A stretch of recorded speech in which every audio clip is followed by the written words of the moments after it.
Hola a todos y bienvenidos a ROSMED. Vamos a iniciar con una nueva bibliografía. Vamos a hablar del ATLS. Estoy tomando la 10ª edición, que si no me equivoco salió en el 2023. Entonces vamos a iniciar con el capítulo 1, que vendría a ser evaluación inicial y manejo inicial. Entonces, antes de que llegue un paciente traumatizado, tanto en el lugar del accidente como en el hospital, se deben preparar todos los recursos y el personal necesario para poder actuar rápidamente. Esto incluye coordinar con los médicos que recibirán al paciente.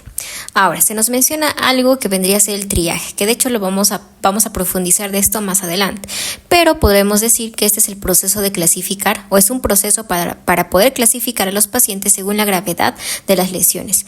Es fundamental para decidir quién necesita atención inmediata y quién puede esperar.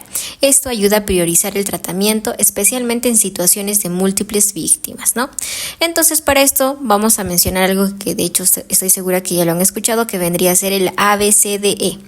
Básicamente es una evaluación rápida que se centra en las áreas críticas. Entonces, A vendría a ser de vía aérea, es decir, asegurar que la persona pueda respirar. B de respiración, que vendría a ser verificar que respira adecuadamente. C de circulación, controlar el sangrado y la circulación, que me acabo de olvidar, en la B también se menciona como ventilación, ¿ya? Entonces, en la circulación como tal se va a tratar de controlar el sangrado y la circulación. La D de discapacidad, que se evalúa en este caso el estado neurológico, y la E de exposición, que básicamente vamos a desvestir al paciente para evaluar todas las lesiones. Entonces, durante esta revisión, si se identifica que hay lesiones que amenazan la vida, se procede a la reanimación inmediata. Ok, entonces vamos a también hablar acerca de lo que vendría a ser anexos de la revisión primaria, que básicamente incluye cualquier procedimiento adicional que se necesite realizar durante la revisión primaria, como el manejo de lesiones específicas, ¿no? Entonces también tenemos que considerar lo que es un traslado. Entonces aquí vamos a decidir si el paciente necesita ser trasladado a un centro especializado para recibir un tratamiento muchísimo más avanzado. Ahora, hay algo que se llama revisión secundaria. Después de abordar las cuestiones más críticas, se realiza una evaluación más completa de todo el cuerpo, desde la cabeza a los pies, y se recoge en este caso pues la historia clínica de nuestro paciente. También vamos a acoplar aquí lo que vendrían a ser los anexos a esta revisión secundaria. Es decir, al igual que la revisión primaria que hemos hecho, pueden surgir procedimientos adicionales necesarios durante la evaluación, ¿no? Entonces, algo que también es muy importante y que se nos menciona en este capítulo vendría a ser la reanimación la posreanimación, el monitoreo y la reevaluación continua. Es decir, una vez que se ha proporcionado la atención inicial, es vital seguir monitoreando al paciente y reevaluar su estado para identificar cualquier cambio que pueda requerir intervención. Y finalmente, pues vamos a establecer un plan de tratamiento para abordar las lesiones del paciente de manera efectiva, ¿no? En total, todo lo que me acabo de mencionar son los pasos que se debe seguir en este caso cuando hay un tipo de emergencia, específicamente de traumatismo, ¿no? Entonces, vamos a también mencionar los procesos y los principios que debemos seguir. Entonces, es importante mencionar que la revisión primaria y la secundaria se realizan de forma repetida. Esto permite, en todo caso, a los médicos adaptarse a cualquier cambio en la condición del paciente. La metodología como tal va a ser presentada de manera que secuencial lineal, como se le dice, ¿no? Que ayuda a los médicos a entender mejor el proceso de reanimación en situaciones de trauma. Entonces, en este básicamente libro que vendría a ser el ATLS se nos muestra todo, ¿no? Es prácticamente una guía para los médicos durante este proceso, ¿no? Entonces, lo siguiente que vamos a mencionar vendrían a ser las fases de preparación, y para esto vamos a tener la fase prehospitalaria y la fase hospitalaria. En la fase prehospitalaria, pues obviamente es esencial que el personal en el lugar del incidente, como por ejemplo las ambulancias, los paramédicos, se coordinen con el hospital antes de que el paciente llegue. Esto asegura que el equipo médico esté listo para recibir al paciente. Luego de esto tenemos lo que es lo más importante. En el caso que hay una fase prehospitalaria, es decir, si nosotros estamos en un hospital, lo primero que tenemos que hacer es mantenimiento de la vía aérea. Entonces, durante el traslado se debe garantizar que el paciente pueda respirar, controlar cualquier sangrado y minimizar el tiempo en el lugar del accidente. Luego de esto, pues el personal debe recoger y comunicar información crucial sobre el accidente, como el tiempo desde que ocurrió y la naturaleza de las lesiones. Luego de ello vamos a pasar a la fase hospitalaria, donde en este caso vamos a tener una preparación en el hospital, por lo cual antes de que el paciente llegue se debe tener listos recursos y protocolos, incluyendo un área de reanimación y también equipos adecuados. Luego de esto debe haber una fluidez en el traspaso, es decir, el paso de la información del personal prehospitalario al equipo del hospital debe ser rápido y eficiente. En tercer lugar, también tiene que haber un buen equipamiento y también recursos. Es fundamental en este caso contar con equipos operativos, por ejemplo, como dispositivos para asegurar la vía aérea y soluciones intravenosas listas para su uso inmediato, ¿no? Y por último, también tener una precaución de seguridad. Debido en este caso a los riesgos de enfermedades infecciosas, es crucial que todo el personal de salud use un equipo de protección adecuado al tratar con fluidos corporales, ¿no? Ahora sí vamos a hablar acerca de lo que es el triaje. ¿Y qué es el triaje? Bueno, básicamente es un proceso utilizado por los médicos o en este caso por el personal de emergencia para decidir qué paciente necesita atención inmediata y cuáles pueden esperar un poco más. Esto obviamente es crucial, especialmente en situaciones de emergencias masivas o multitudinarias, donde hay más pacientes que recursos disponibles. ¿Cómo se hace entonces el triaje? Lo primero es seleccionar seleccionar básicamente pacientes, ¿no? Entonces, cuando un médico va a llegar a una escena de accidente o cuando un paciente llega a la sala de urgencias, primero se evalúa la situación para ver qué tipo de atención necesita cada paciente y qué recursos están disponibles. Esto significa que deben mirar las lesiones y determinar cuán graves son. Luego de ello se debe dar prioridad, en este caso, al ABC, es decir, vía aérea, respiración y circulación, ¿no? Entonces, en la vía aérea como tal, ya esto tiene que ver obviamente para asegurarnos de que la persona pueda respirar correctamente y que su tráquea esté despejada. La B, que vendría a ser de ventilación o respiración, pues verificar que la persona esté respirando bien, y C, circulación, controlar cualquier sangrado que pueda ser fatal. Luego de ello, pues hay algunos factores adicionales que también se tienen que tomar en cuenta en el triaje, que en este caso son factores de gravedad, es decir, ver la gravedad de las lesiones, ¿no? Probabilidades también de sobrevivir y la disponibilidad de recursos también influyen en cómo básicamente se va a priorizar la atención. Bueno, ahora vamos a hablar acerca de cómo es básicamente la preparación, ¿no? Y luego de ello la selección de los hospitales. Entonces, los equipos de trauma están entrenados obviamente para usar un equipo de protección personal, ¿no? Como por ejemplo máscaras, gafas de protección y guantes, para evitar obviamente el contacto con fluidos corporales. Esto es esencial para proteger tanto al personal como también a los pacientes.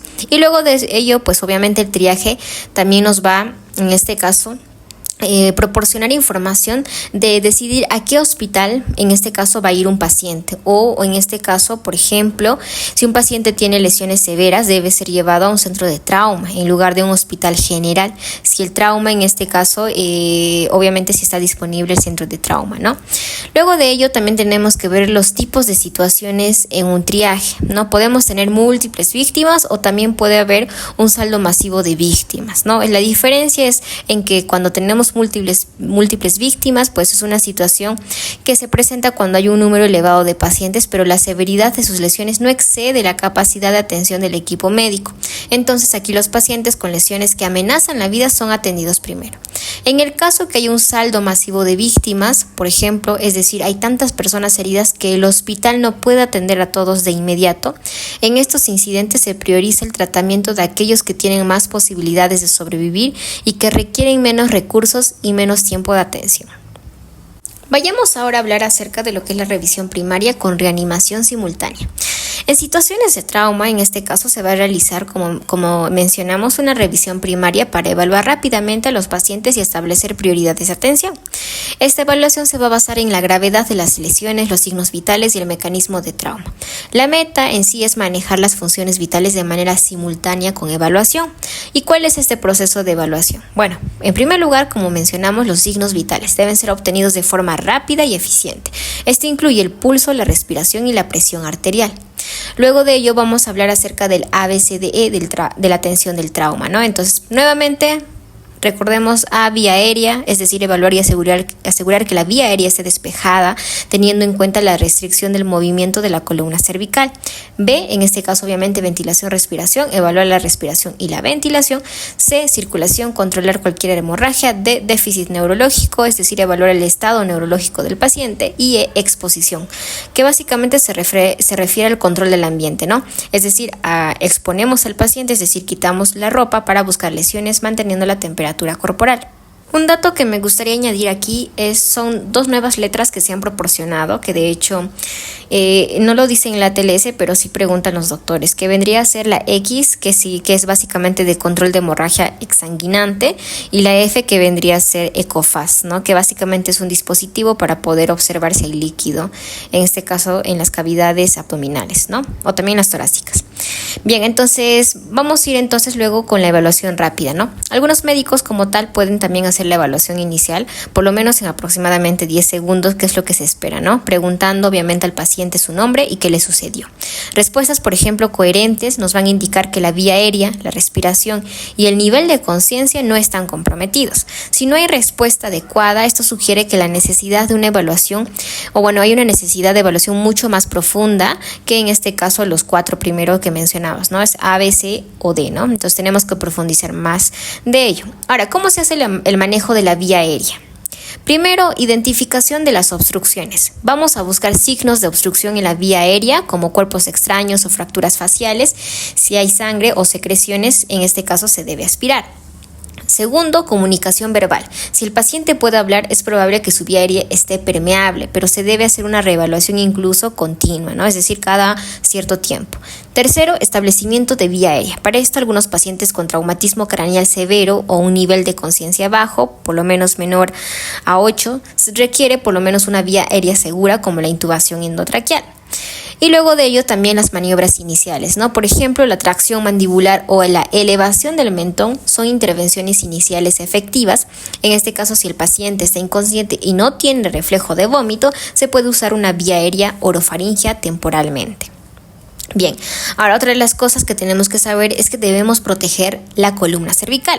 Entonces, mientras se evalúa y maneja la vía aérea, es esencial evitar movimientos excesivos de la columna cervical para prevenir lesiones medulares. Entonces, para estos, por ejemplo, se utilizan los collares cervicales para estabilizar la columna. Y luego de ello, pues como habíamos mencionado, pues la reevaluación frecuente, en este caso de la permeabilidad de la vía aérea, es crucial para detectar cambios en la condición del paciente. Ahora, si la intubación no es posible, se debe considerar una vía aérea quirúrgica. Bien, todo esto con la letra A. Ahora vayamos a la B, que vendría a ser respiración y ventilación. Entonces, la permeabilidad de la vía aérea va a ser obviamente esencial, pero no suficiente para asegurar una adecuada ventilación. Entonces, el intercambio gaseoso es eficaz obviamente para poder maximizar como tal la oxigenación y también eliminar el dióxido de carbono. Entonces, para esto vamos a tener componentes clave. La ventilación efectiva depende del correcto funcionamiento de los pulmones, la pared torácica y el diafragma.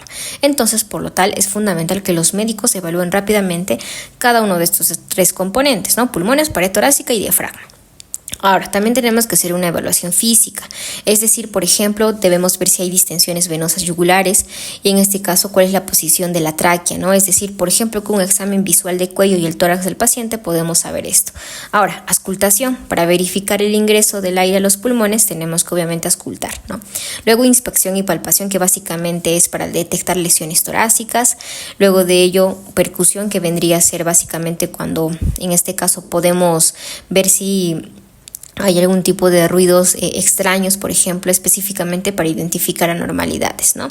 Luego de ello, de la evaluación física, vamos a ver las lesiones críticas, ¿no? Por ejemplo, lesiones como neumotórax a tensión, hemotórax masivo y también laceraciones traqueales como bronquiales van a comprometer en este caso la ventilación y van a requerir tratamiento inmediato.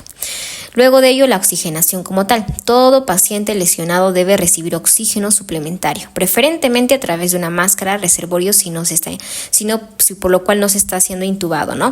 Y por último, verificar y también diferenciar entre un neumotórax simple y un neumotórax a tensión, debido a que un neumotórax simple puede convertirse en una tensión si se aplica ventilación o a presión positiva sin descompresión previa, ¿no? Bueno, todo esto en todo caso por lo que vendría a ser la letra B, respiración, ventilación. Ahora hablemos acerca de la C, circulación con control de hemorragia. Entonces para esto obviamente vamos a evaluar el compromiso circulatorio. Esto quiere decir que obviamente podemos tener diversas lesiones, ¿no? Entonces, los factores críticos van a incluir el volumen sanguíneo, el gasto cardíaco y también la tasa de sangrado. Para esto vamos a identificar en este caso, identificar primero las hemorragias y luego también el control de la hemorragia. Por ejemplo, la hemorragia, como bien sabemos, es una causa común de muerte prevenible en trauma, ¿no?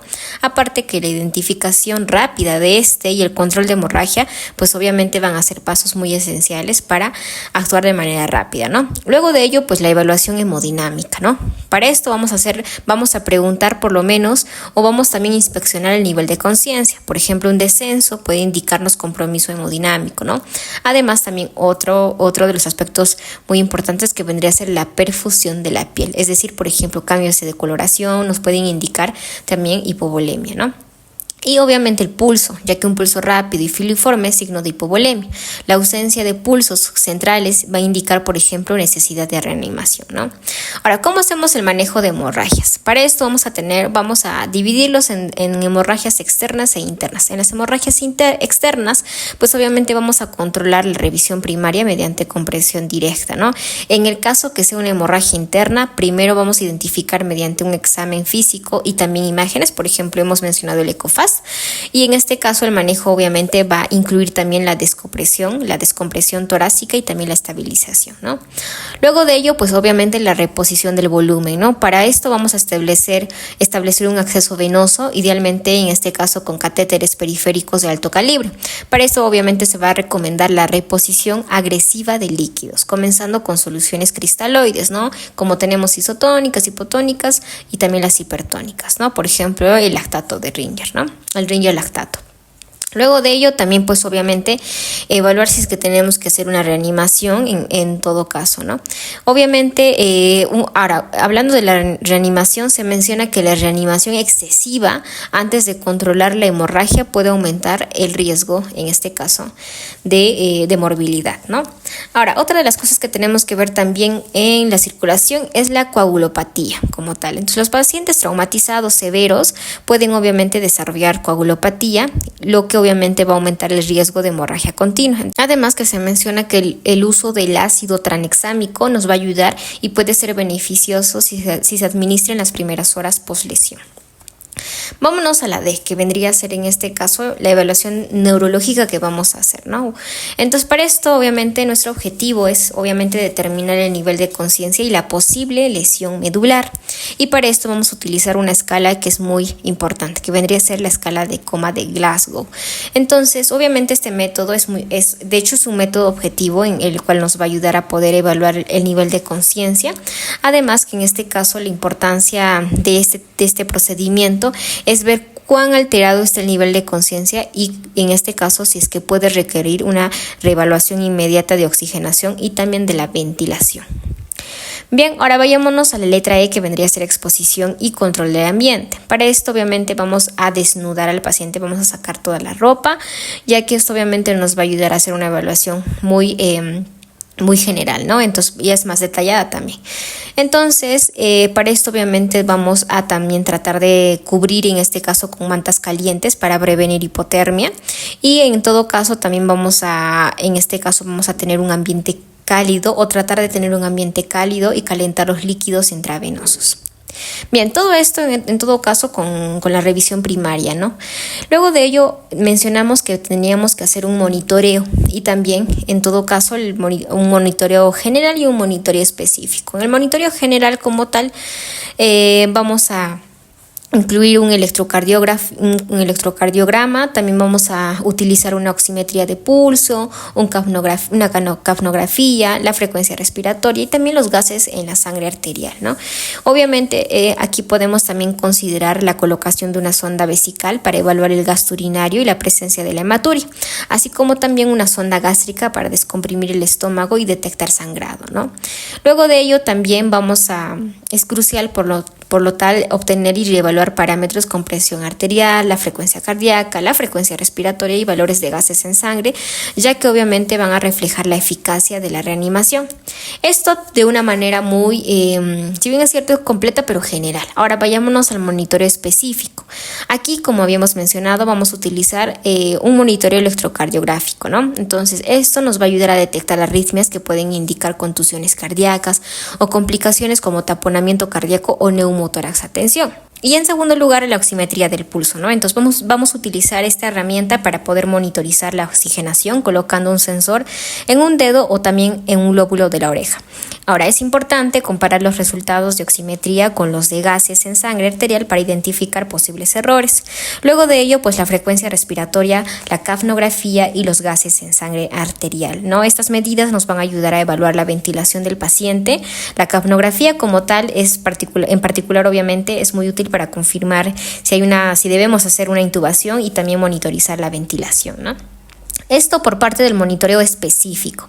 Bien, ahora vayámonos a algunos procedimientos adicionales, ¿no? Para esto, dos tipos de instrumentos que son muy conocidos son la sonda vesical y la sonda gástrica. La sonda vesical vamos a utilizarlo para medir el gasto urinario que indica el estado de volumen del paciente. Para eso, obviamente, esto se debe tener un poco de cuidado, en este caso de no cateterizar a pacientes con sospecha de lesión uretral, ¿no? Y luego de ello también tenemos otra sonda que es conocida como la sonda gástrica. Aquí esto es indispensable específicamente para poder descomprimir el estómago y prevenir aspiraciones, ¿no? La colocación como tal debe hacerse con precaución en caso de fracturas craneales. Luego de ello también recuerdan que hace unos minutos mencionamos otros dos tipos de letras que vendría a ser la X y la F. Bueno, aquí vamos a mencionar esto, ¿no? Entonces, cuando hablamos de la F, básicamente nos referimos al ECOFAS y también en este caso, pues básicamente a otro tipo de exámenes, ¿no? Que ya van a ser en este caso más complementarios en el sentido que ya vamos a utilizar radiografías más complejas, ¿no? También el ultrasonido, ya sea en este caso el FAS, el EFAS y el LPD, esto de manera obviamente prudente, evitando o por lo menos las demoras en el tratamiento. Además, estos exámenes nos van a ayudar a identificar lesiones internas y guías, en este caso, para poder decidir sobre intervenciones quirúrgicas, ¿no? Algunas consideraciones finales antes de poder hablar acerca del trauma en sí, pues la presencia de sangre en el abdomen como tal, en el caso de tener un ECOFAS o un LPD, nos puede indicar la necesidad de cirugía, especialmente en pacientes hemodinámicamente inestables, ¿no? Bien. Ahora, vamos a hablar acerca de algunas consideraciones sobre la necesidad de traslado de pacientes en situaciones de trauma. Durante la revisión primaria y la reanimación, el médico generalmente obtiene una información suficiente para poder determinar si un paciente necesita ser trasladado a una institución o en este caso quedarse en la institución que ya está o si no traspasarlo a otra institución, ¿no? Específicamente para un tratamiento definitivo. El proceso de traslado pues obviamente debe iniciarse de inmediato por parte del personal administrativo bajo la dirección del líder del equipo de trauma, mientras en este caso se continúan las evaluaciones y algunas reanimaciones necesarias, ¿no? Además es crucial no retrasar el traslado en favor de las evaluaciones diagnosticadas, por lo menos desde las más exhaustivas, ¿no? Luego de esto también se deben realizar pruebas que contribuyen a la reanimación y estabilización de nuestro paciente, asegurando así el traslado seguro. Una vez que se decide el traslado, la comunicación efectiva entre el médico que refiere y el que recibirá al paciente es fundamental entonces para garantizar una atención continua y adecuada, ¿no? Hablemos ahora en todo caso entonces las poblaciones especiales en trauma, que de hecho esto también es una pregunta de examen. Entonces, algunas poblaciones van a requerir consideraciones especiales durante la atención en situaciones de trauma, por ejemplo, pacientes pediátricos, las mujeres embarazadas, pacientes ancianos y pacientes obesos, ¿no? Estos son los 4 tipos de poblaciones especiales. En primer lugar, los pacientes pediátricos, que obviamente por la anatomía y fisiología distinta al de un adulto mayor, pues las cantidades de sangre, líquido y medicamentos van a variar según el tamaño. Además, en este caso también se presentan algunos patrones de lesiones diferentes y una mayor reserva fisiológica, ¿no? Lo que obviamente puede ocultar signos como, por ejemplo, hipovolemia hasta que el deterioro ya sea crítico. Además, Lo siguiente vendría a ser las mujeres embarazadas, ¿no? La otra población que aquí también hablamos de los cambios fisiológicos durante el embarazo que obviamente pueden afectar la respuesta a la lesión. Además, es importante reconocer precozmente el embarazo mediante palpación abdominal y pruebas como la gonadotrofina coriónica humana, ¿no? Y luego de ello también pues hacer una evaluación temprana del feto, ya que es crucial para la supervivencia tanto materna como fetal. Además, para temas específicos también podemos en todo caso, y de hecho vamos a hablar de esto en el capítulo 12 y también en el capítulo 10, ¿no? Estos son las poblaciones que en todo caso vamos a hablar en un capítulo específico de cada población. También así como de los pacientes ancianos y los pacientes obesos. Entonces los pacientes ancianos, aunque en este caso el trauma es una causa creciente por lo tanto de muerte en esta población, pues las consideraciones de reanimación también son críticas, ¿no? De hecho incluso son más peligrosas. El envejecimiento como tal pues va a disminuir la reserva fisiológica y también las comorbilidades como diabetes o enfermedades cardiovasculares también van a afectar la respuesta en todo caso a una lesión. Entonces esto vamos a verlo en el capítulo 11 a más profundidad. Y finalmente los pacientes obesos. La anatomía de los pacientes obesos obviamente va a complicar procedimientos críticos, por ejemplo como la intubación, y para esto es fundamental considerar las necesidades específicas y sobre todo adaptarnos a las intervenciones de acuerdo a la condición que haya.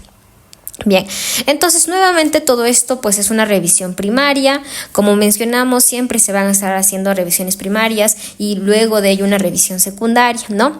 Entonces en la revisión secundaria pues esto va a comenzar una vez que se ha completado toda la revisión primaria que hemos mencionado, y en este caso pues se van a implementar nuevos objetivos, ¿no? Entonces nuestro objetivo en la revisión secundaria va a consistir en una evaluación exhaustiva del paciente que incluye un examen físico completo y una reevaluación de los signos vitales, ¿no? Esto ya lo hemos mencionado y pues ahora vamos a hablar de la historia clínica.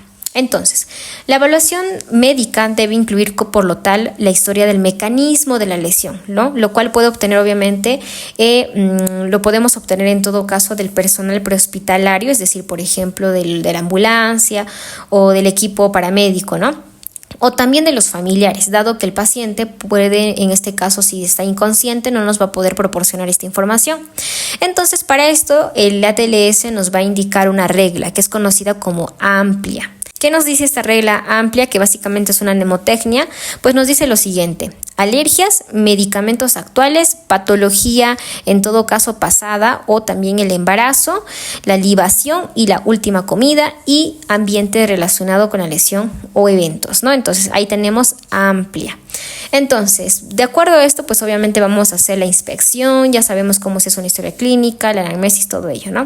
Ahora, entonces para esto vamos a tener en consideración la importancia del mecanismo de la lesión, ¿no? Porque estamos diciendo que en la historia clínica tenemos que mencionar eso. Entonces, para esto obviamente vamos a tener que comprender el mecanismo o cómo se ha desarrollado este tipo de lesión, ya que nos va a ayudar a anticipar lesiones y también a evaluar el estado fisiológico del paciente, ¿no? Entonces, esto es una pregunta también de examen.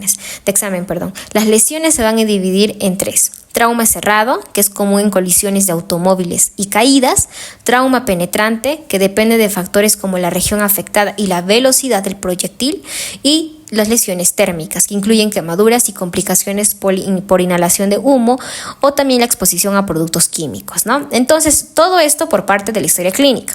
Luego de ello tenemos que hablar acerca del examen físico, ¿no? Para esto vamos a utilizar, en primer lugar, vamos a tener una secuencia, ¿no? Entonces vamos a realizar el examen físico en orden sistemático, empezando por la cabeza, luego siguiendo con el cuello, el tórax, abdomen, pelvis y extremidades. Luego de ello, en la cabeza, cuando hablamos, vamos a evaluar lesiones neurológicas y también las oculares. Cuando hablemos en este caso, también de la cabeza, tenemos que ver las estructuras maxilofaciales, hacer palpación de las estructuras óseas y evaluación de la oclusión. Luego de ello, en todo caso, la columna y el cuello cervical, que son muy importantes, ¿no? Entonces debemos asumir lesiones cervicales en casos de trauma maxilofacial y también realizar inspección y palpación. Algunas consideraciones importantes aquí vamos a tener en cuenta dos cosas: edema facial y lesiones vasculares. El edema facial, porque obviamente tenemos que examinar, para esto vamos a examinar los ojos antes de que se desarrolle edema para evitar complicaciones en la evaluación. Lo segundo, las lesiones vasculares. Para esto vamos a evaluar cuidadosamente lesiones en el cuello y la columna cervical, que obviamente puede requerir estudios por imágenes adicionales, ¿no? Luego de ello también algunos anexos, en todo caso la revisión secundaria que estamos haciendo, tras la historia clínica y también tras la revisión del examen físico, vamos a ayudarnos en todo caso para hacer pruebas diagnósticas especiales, ¿no? Entonces para esto vamos a utilizar radiografía de columna y extremidades, el TAC de cráneo, de tórax, abdomen y columna, y también una urografía de contraste, también angiografía, ecografía transesofágica, broncoscopía y esofagoscopía, dependiendo obviamente de la lesión, ¿no? Entonces, por ejemplo, las imágenes de la columna, pues para esto vamos a obtener, o como tal debemos obtener una imagen completa de la columna cervical y toracolumbar, en todo caso si hay sospecha de lesión, restringiendo el movimiento hasta descartar lesiones. En condiciones para pruebas especializadas, esto no deben realizarse hasta que se estabiliza el paciente y se normalice por lo menos en un estado hemodinámico, ¿no? Algo que también añade el libro, son los registros y consideraciones legales. Entonces, como sabemos, y de hecho el concepto en sí de lo que es una historia clínica es que es un documento legal. Entonces, ese documento debe ser meticulosamente escrito, documentado, sobre todo todos los eventos y tiempos en el cual ha sucedido, ¿no? En este caso, la lesión, etcétera, etcétera. Entonces, esto nos va a ayudar a facilitar la evaluación de los futuros profesionales y también así, pues, tener un tipo de, en caso de evidencia forense, ¿no? Y así como también el consentimiento terapéutico, ¿no? Para esto, obviamente, también debemos solicitar antes el tratamiento cuando sea posible, y en emergencias se debe actuar primero y luego obtener el consentimiento, ¿no? Recordemos que también tenemos los principios éticos y que pues obviamente al hablar de consideraciones legales tenemos que tener en cuenta eso. Bien, otra de las cosas que nos menciona el libro vendría a ser el trabajo en equipo, que esto ya es un tipo de, en este caso, manejo de manera más holística, es decir, tener en cuenta el liderazgo, la comunicación y también, pues obviamente, en sí cómo se hace el manejo del equipo de trauma, ¿no? Así como también la revisión después de la acción, es decir, al finalizar el manejo, pues se deben realizar una reunión para poder abordar aspectos técnicos y emocionales y mejorar el desempeño del equipo, ¿no? En una futura, en todo caso, por ejemplo, lesión. Luego de ello, pues vamos ahora a mencionar, hay una tabla que se nos presenta. Esta es la tabla 1.1, ¿no? Entonces aquí nos mencionan los tipos de accidentes y lesiones esperadas. Entonces, bueno, como resumen vamos a mencionar en primer lugar el impacto frontal, es decir, cuando hay por ejemplo, un choque frontal en un auto, ¿no? Entonces las características típicas del choque como tal va a ser el volante doblado, las rodillas golpeadas con el tablero y el parabrisas roto. Entonces, lo más importante de aquí que tenemos que recordar son las lesiones más comunes. Entonces, cuando tengamos por ejemplo, exactamente un choque frontal, pues vamos a primero pensar en la columna cervical, ya que pueden existir posibles fracturas o lesiones en el cuello, tórax inestable, es decir, pueden existir fracturas de varias costillas que impiden la respiración normal, la contusión cardíaca, es decir, el corazón sufre un golpe contra el esternón, la ruptura de la aorta, es decir, la aorta se daña por la deceleración brusca, las laceraciones esplénicas o hepáticas, es decir, donde hay un daño en el vaso o en el hígado por la compresión del abdomen, fracturas de cadera o rodilla por el golpe de las piernas contra el tablero, un traumatismo cráneoencefálico por las lesiones de la cabeza por el impacto y fracturas faciales, ¿no? Es decir, cuando no hay un golpe con el volante o el parabrisas, ¿no? Esto por parte del choque frontal. Ahora, en el impacto lateral, es decir, cuando hay un choque ya también por el costado, por las lesiones más probables van a ser esguince cervical contralateral, las lesiones en la cabeza por el golpe lateral, la fractura de columna cervical, el tórax inestable lateral, el neumotórax, ruptura de aorta, ruptura de diafragmática, laceración esplénica hepática o renal y también fractura de pelvis o el acetábulo, ¿no? En tercer lugar, el impacto posterior, es decir, un choque por detrás. Para esto vamos a revisar en primer lugar la columna cervical, esto obviamente porque el cuello se va a lesionar debido al latigazo hacia atrás. Luego de eso, pues obviamente posibles lesiones en la cabeza y lesión de tejidos blandos del cuello, ¿no? Por ejemplo, los músculos, los ligamentos, entre otros, ¿no? Ahora, en cuarto lugar, la eyección del vehículo, es decir, cuando la persona es expulsada del auto. ¿Qué es lo que vamos a revisar? Bueno, aquí vamos a tener obviamente un alto riesgo para todas las lesiones, ¿no? Entonces, como no hay una protección, cualquier parte del cuerpo puede resultar gravemente herida, ¿no? Entonces aquí vamos a aplicar obviamente el ABCDE que hemos mencionado. En quinto lugar, impacto como un peatón, es decir, cuando un vehículo golpea a una persona. Para esto vamos a revisar lo que vendría a ser el impacto directo en la cabeza y las extremidades, es decir, fracturas que pueden ser craneoencefálicas, la ruptura de la aorta por la fuerza del impacto, lesiones abdominales y fracturas en extremidades inferiores, ¿no? Luego de ello, también en sexto lugar y el último, que vendría a ser caída de altura. Entonces, las lesiones más comunes en una caída de altura vendría a ser lesiones graves en la cabeza por el impacto contra el suelo, un trauma axial de columna, lesiones abdominales, fractura de pelvis o acetábulo y fracturas bilaterales de extremidades inferiores, ¿no? Es decir, ambas piernas, incluyendo incluso los talones y también en todo caso, bueno, obviamente el calcáneo, ¿no? Que también en todo caso pueden fracturarse. Bien, ahora vamos a ir a otro tema que vendría a ser trauma penetrante y lesión térmica, ¿no? Entonces, aquí vamos a mencionar lo siguiente. Entonces, en primer lugar, el trauma penetrante, que vendría a ser por lesiones causadas por objetos que atraviesan la piel, por ejemplo, un cuchillo o un arma blanca, como se le menciona, vamos a tener en cuenta lo siguiente. Entonces, para esto vamos a revisar dos situaciones. En primer lugar, el tórax anterior, ya que aquí podemos tener un taponamiento cardíaco. Si el cuchillo, por ejemplo, atraviesa la zona cardíaca, obviamente se va a acumular sangre alrededor del corazón, impidiendo que éste se contraiga adecuadamente. Ahora, luego de ello, en el tórax anterior también el hemotórax, es decir, cuando la sangre, pues obviamente va a entrar a la cavidad torácica. También podemos tener un neumotórax, que es el colapso pulmonar por la entrada de aire en la cavidad torácica, y también un hemoneumotórax, ¿no? Cuando la sangre y el aire entran en la cavidad torácica. Ahora, esto por parte del tórax anterior. Cuando vayamos a la parte tóraco-abdominal, vamos a tener en todo caso en la parte izquierda, específicamente del abdomen, podemos tener lesiones diafragmáticas. Por ejemplo, aquí cuando el músculo se va a separar del tórax y el abdomen, obviamente esto puede desgarrarse, ¿no? También las lesiones del vaso, cuando el vaso obviamente está situado en todo caso al izquierdo, pues obviamente puede dañarse, ¿no? Lesiones viscerales abdominales, en todo caso si el arma ha sido penetrante de manera tan profunda, obviamente va a dañar órganos como el estómago o los intestinos. Y finalmente, perforación del peritoneo, ¿no? En todo caso, el peritoneo, pues que básicamente es esa membrana que va a recubrir los órganos abdominales, se puede romper provocando complicaciones graves, ¿no? A esto también se lo conoce, si no me equivoco, en cirugía como trauma abierto, ¿no? Ahora, obviamente cuando pasa el peritoneo. Ahora, esto por parte de un arma blanca, ¿no? Ahora vayámonos a la herida por arma de fuego. Entonces aquí ya no vamos a ver el tórax anterior ni tórax abdominal, pero que también se puede dar, sino vamos a especificarnos más en el tronco y las extremidades. Entonces, en el tronco vamos a buscar lesiones múltiples, por ejemplo, alta probabilidad, en todo caso, de que el proyectil obviamente va a atravesar órganos. Vamos a ver también el trayecto del proyectil. Tenemos que ver la ruta que sigue la bala y la presencia de fragmentos retenidos, lo cual va a ayudarnos a predecir qué estructuras han sido dañadas, ¿no?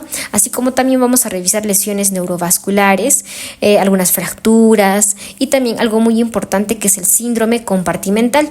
Entonces, básicamente esto es la acumulación de sangre y líquidos en los tejidos que pueden aumentar la presión y bloquear la circulación, poniendo en riesgo la extremidad afectada, ¿no? Y también las extremidades, ¿no? En todo caso, aquí vamos a ver complicaciones como lesión neurovascular, fracturas y síndrome de compartimental, tal cual como lo hemos mencionado. Bien, esto por parte de la herida por arma de fuego. Ahora vayamos a la lesión térmica, que básicamente son lesiones causadas por exposición al calor, electricidad o inhalación de humo. Entonces, en las quemaduras térmicas como tal, pues vamos a aquí mencionar lo siguiente. En primer lugar, la escara circunferencial, que es básicamente una formación de una costra, gruesa alrededor de una extremidad o el tórax, ¿no? Que puede limitar la circulación o la respiración. Tenemos que tener cuidado con esto. Luego, el trauma oculto. Las quemaduras, por ejemplo, pueden ocultar otras lesiones graves como fracturas o hemorragias, especialmente si se produce en un intento de escape o accidente complejo, ¿no? Luego de eso, pues las quemaduras eléctricas. En las quemaduras eléctricas, lo primero que tenemos que revisar es la arritmia, o que vamos a tener es una arritmia cardíaca. La corriente eléctrica va a alterar obviamente los impulsos del corazón y va a causar arritmias, ¿no? Luego también la mionecrosis, que básicamente es la muerte del tejido muscular por la descarga. y también un síndrome compartimental aquí, es decir, nuevamente acumulación de líquido en los tejidos musculares, ¿no? Y luego de ello también pues las quemaduras por inhalación, ¿no? Ya hablamos de las térmicas, eléctricas y ahora por la inhalación, que básicamente es por exposición a gases o humo. Entonces aquí vamos a tener intoxicación por monóxido de carbono. Este monóxido de carbono obviamente va a bloquear el transporte de oxígeno en la sangre, causando asfixia, ¿no? Luego también el edema de la vía aérea, ¿no? Va a haber un hinchazón de las vías respiratorias, dificultando la respiración, y el edema pulmonar, que básicamente hay una acumulación de líquido en los pulmones impidiendo la oxigenación adecuada. Amigos, hemos terminado el capítulo 1 de la ATLS. En el siguiente capítulo vamos a hablar a más detalle, en este caso la letra A y B, que vendría a ser vía aérea y la ventilación, ¿no? Entonces aquí vamos a resolver algunas dudas, como por ejemplo el reconocimiento de problemas específicamente en una emergencia, los signos objetivos de la obstrucción de la vía aérea, algunas técnicas de mantenimiento de la vía aérea y todo aquello que es importante, ¿no? Entonces, si te gustó, dale like y suscríbete.